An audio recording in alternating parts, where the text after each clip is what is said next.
Weng, meron tayong bagong issue. Ang Senado, pinaimbestigahan sa Senate Blue Ribbon Committee yung rehabilitation project ng National Irrigation Administration dito Oo. sa Bulo Small River Oo. sa San Miguel, Bulacan. Bulacan. Inano daw to, binadgetan ng 50 million pesos, pero ang itsura daw nung small river, small pa rin. Hindi lumaki. Hindi man daw lumaki. Nasa linya natin si Engineer Eduardo Guillen, Administrador ng National Irrigation Administration. Administrator Guillen, magandang umaga. Si Joel Siweng po ito. Magandang umaga po. Hello, magandang umaga po, ma'am. Good morning. Sir Joel, Yes, sir. Opo. Good morning. Good morning po si Weng, tsaka si Joel po, Engineer. Opo. Ano pang initial take po ninyo doon? At gusto kayong paimbestigahan ni Senator Raffy Tulfo. Binadgetan ng 50 million yung Bulo Small River sa San Miguel, Bulacan, pero doon sa mga pinakita niya mga larawan, parang walang nagbago, Weng. Oo. Parang walang rehab na Pinuntahan nangyari. daw po yun ng kanyang mga staff. Pakipaliwanag nga po, engineer. Well, ang katotohanan po na to, yung ako po ay pumasok sa NIA December of 2022. Ang itong Bulo Dam kasi na-damage ng Carding noong September 2022. Tapos na po ito, na dam. So, na-damage po ng Typhoon Carding September of 2022. So, kaya po may mga nakitang sira doon. Pero ni-repair naman po ng contractor ito ho. At no cost na po sa NIA actually yung repair na ito, sir, ma'am. Okay. But, So, ang sinasabi niyo po, ginagamit na natin ito, hindi siya sira na nakatenga na proyekto, katulad po ng nababanggit ni Senator Tulfo. Yes, natataka nga po kami kasi yung mga naipakitang pictures po kahapon, mga luma naman po yun.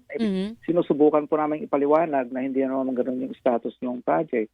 Kaya ayaw naman po kami pakinggan ho, yan ang nakakalungkot doon. Okay. Pero sabi naman po sa Senado kahapon, baka magkaroon daw po ng ocular inspection dun sa lugar para daw po lahat kayo magkakasama-sama na makita yung proyekto kung talagang tama yung pinapakita niyong larawan ngayon, engineer.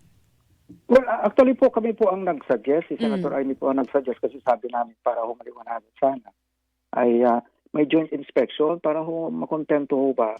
Lalo po nagalit at hindi po daw kami paniwalaan niya at sabi yung mga pictures namin ay ano ba yung term, yung inedit, ano po? Oo. Hindi naman kami naman po ay gusto lang namin malaman kung talaga nila yung katotohanan. Kaya sinasuggest po namin na joint inspection para once and for all po ay ma-solve naman yung issue kasi nakakalungkot naman po na nagtatrabaho ka tapos pagbibintangan ka na lang ng gano'n tapos ayaw ka po. Nakaka-dishearten. Opo, totoo po yun. At ito lang po, engineer. Sabi po ni Senator Tulfo, dapat magbitiw daw po kayo sa mga opisyal ng NIA. Dahil nga daw po dito sa sinasabing irregularidad. Kayo po ba'y handa nyo itaya posisyon nyo kung talagang tama naman yung sinasabi ninyo ay kung tama si Senator Tulfo? Abay, opo. Sabi ko nga namin, pati yung sinasabi nilang 50 million, ito po yung na-repair at no cost ng NIA po. So, kaya kung nakita ko naman na talagang may mga dapat i-repair, sinabihan ko po yung mga tao natin, dapat i-repair yan. Hindi, kasi may guarantee naman po yung project. So, ni-repair naman po yun. At hindi naman namin, wala po naman kaming ginastos doon sa repair. Teka, sino gumastos? Naayos naman po namin. Sino gumastos, engineer? At no cost to NIA, pero sinong gumastos dito para Ayun i-repair po pong ito? contractor po, kasi kasama pa yun sa kanyang warranty. Okay. Pero yung 50 million na repair budget, binigay ba ng gobyerno ito sa inyo? Basta yung sa term ko po, yung repair nila, wala po kaming doon. Wala kaming ginastos doon. Kasi actually ho ito, yung project na ito, nadatnan ko lang po ito. Pati yung balog-balog na minamention nila, ay mga nadatnan ko pong project ito. So ako naman po ay nagtrabaho naman tayo para ito yung maayos. Pero ayaw nilang tignan yung nagawa po namin. Ang challenge ninyo, sabay-sabay kayong bumisita doon. Oo po. At kausapin yung mga farmers, yung mga kwan, para malaman naman po at makita naman po na nagtrabaho naman tayo. Ito lang, engineer, banggitin ko rin po sa isang statement na lumabas naman sa Senate website, Joel, Senate statement, press release ito.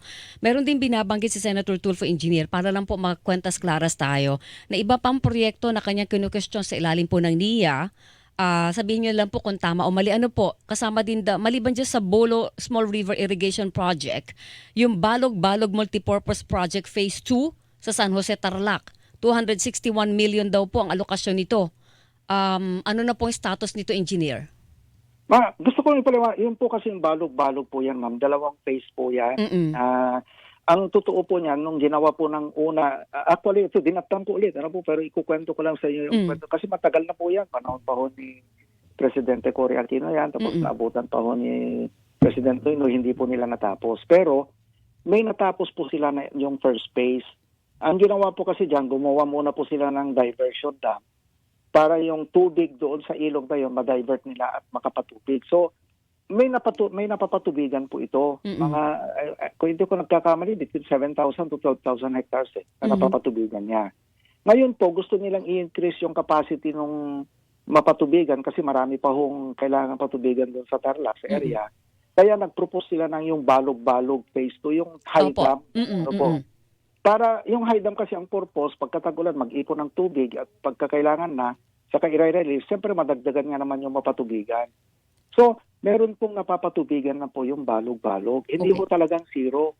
Pero, ito po sinasabi nga ho namin, kahit puntahan din ho namin, ang talagang hindi lamang po natapos po yung balog-balog phase 2, yung high dam, na dinatang ko rin pong problema. Pero ang ginawa ko na pong move dyan, ay pina-review natin yung project tapos ipinasa po na kasi kailangan mong ipasa po sa NEDA bago mo maipa-rebid ulit. Pero kasi terminated po yung contract pero ngayon po nasa NEDA po yung dokumento, yung approval. Pag inapprobahan mo ng NEDA, i-implement po ulit ng NIA yun. Correct po. Pero meron daw pong 261 million na ginagastos para sa yearly, taon-taon na maintenance po nito. Tama po yan? Ang pinapaliwanag nga po namin kahapon, ang description po kasi ng budget ng NIA, dahil GOCC kami, MOOE. So ang ibig sabihin kasi ng MOOE, Maintenance and Operating Expenses, meron po yan. Yes. Dahil kami po ay GOCC. Yan po yung description ng sa libro sa GAA. Okay. Pero hindi naman po ito lahat ginagamit sa MOOE. Yun, malinaw yun. Kaya lamang po namin yung binadgetan po hindi pa namin nagagamit actually yung 280 million na proposal doon sa phase 2 ng dam. Kaya lang naman po namin nilagyan ng budget kasi tatanungin ka ng NEDA ICC. Ito, pinapa-restructure mo ito. Meron ka na bang budget na nilagay sa taong ito? So hanggat hindi po i-approve ng NEDA yung pagpapatuloy ng project, hindi mo magagamit po yung budget na yon. Kaya pinapaliwanag po namin na yun ay ipapasa ulit sa 2025 fund, pero hindi mo pwedeng hindi bigyan ng budget kasi tatanungin ka ng NEDA Ba't mo pinapa-approve ito? Wala ka namang nilagay ng budget for this year. Hindi pa po approve ng NEDA hanggang ngayon? Nasa NEDA pa po. Mayroon kami mga dokumento pagpapakita na nasa NEDA. At saka, again, ginawa po namin yung dapat namin gawin dyan sa balog-balog. Isa na lang po dito sa nabanggit na project, Joel, banggitin ko lang Yung Macalelon Small Reservoir Irrigation Project. 997.4 million daw po ito. Again, ito po yung dinatnan ko, madatnan ko po yan. Talagang,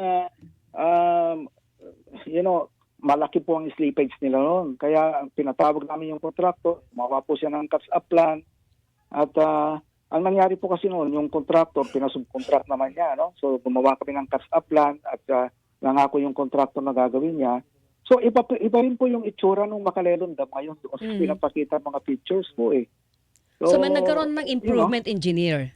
Po? Nagkaroon na po ng improvement as compared sa picture na pinapakita ni Senador? Opo, noong tinake over ko yun, ilang percent na ngayon, nasa 70% something na po Malapit na namin matapos yung project. Okay. Okay, ito lang kasi yung mga flood control mitigating measures na gustong masimulan po ng Marcos administration, mukhang pangunahin sa mga ahensyang kinakailangang mga siwa dito, ang National Irrigation Administration. Hindi ko lang alam kung yung Bicol River Basin ay kasama sila. Nasa ilalim ba ng NIA po yan, engineer? Hindi naman po nasa ilalim, sir. May part po kami dyan. Actually, yung Bicol River Basin po, plano pa po yan ng panahon ng Ferdinand Marcos Sr. Nang simula yan, 1973 po Pero nakagawa naman ng NIA po ng 4,000 hectares doon out of the proposed 240,000 hectares na dapat ma-irrigate. Ano po? So, at 24,000 pala hectares na dapat ma-irrigate. Kaya po itong River Basin, meron po kami mga proposed project po doon, 2. Ano? Yung Waras Dam, nakalimutan ko yung pangalan ng isa. Kasi ang idea po kasi diyan ng ating Pangulo ngayon, gaya ng plano ni President Marcos Sr. noon, dapat sa taas po, andyan na kaagad yung high dam, yung malaking dam. Yes, opo. Para mabawasan na ang pagbaba ng tubig. Ang gagawin naman po ng highways na sinasabi ng ating Pangulo ngayon, yung mga sabo dams, ano po. Dahil kailangan mo yung sabo dam dahil kung may lulusot ng mga siltation, siya ang haharang. Tapos pag may sabo dam po kasi, ilalesen niya yung velocity ng tubig kasi magkakaroon ng drop eh. So, mag-iipon ang gusto ng ating Pangulo. Kasi ang mindset po ng DP pag sinabi mong flood control, itatapon nila yung tubig eh. Halimbawa dito sa Metro Manila, imbes na magtayo ng high dam sa taas, maglalagay sila ng mga pumping station sa dulo para itapon yung tubig. Kaya ang gusto ng Pangulo, yung tubig is resource yan eh. Pwede natin pakinabangan, sabi po niya. Hindi basta itatapon.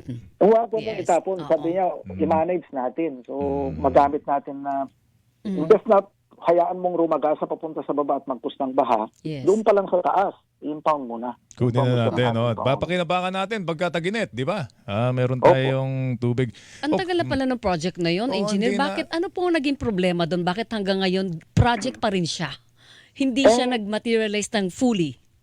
Noon pong 1986, totally in-scrap yung project. Ganun naman po kasi. Napolitika, no? Bago na yung Oo. administrasyon, Ganun. mawala yung lands yung iba. So nakakalungkot, ano? Yes. Lost opportunity yun. Correct. Okay. oo. Alright, panghuli na lang. Sayang, Weng, kasi magandang naging partisipasyon ng NIA doon sa murang bigas. Yes. Di ba? Yung Sila contract nagpasimula growing, ng sila 29. napakamura ng 29 pesos. Sana nga magkaroon. Hindi na ba magkakaroon nun, engineer? Meron pa?